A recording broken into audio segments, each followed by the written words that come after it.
So here we have a similar situation to the one before, where we have a weak nucleophile with heat, which indicates that we're probably going to go through the Sn1 mechanism. And we have the substrate right here that has a halogen, which is specifically chlorine.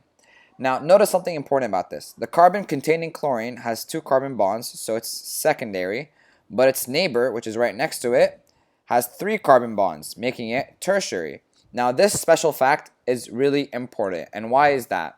Well, when we apply our heat so chlorine can leave on its own, we have a carbocation on this carbon. So after chlorine leaves and has a negative charge, carbon over here is a carbocation, and it's a secondary carbocation specifically. Now, since we have a tertiary carbocation tertiary carbon right next to it, we can actually get a tertiary carbocation if you do something called a rearrangement. So this hydrogen right here, the alpha hydrogen, the one right next to it, can actually do something called a hydride shift.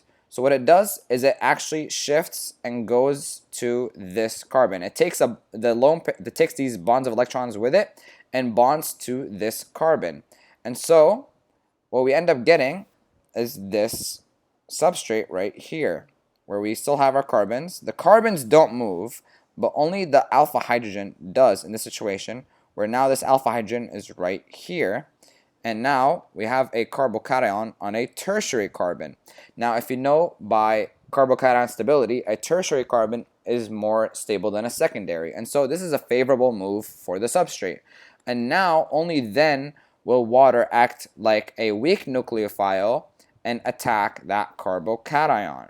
And so once it does that, we get this final product, where we don't get a secondary alcohol, but rather a tertiary alcohol.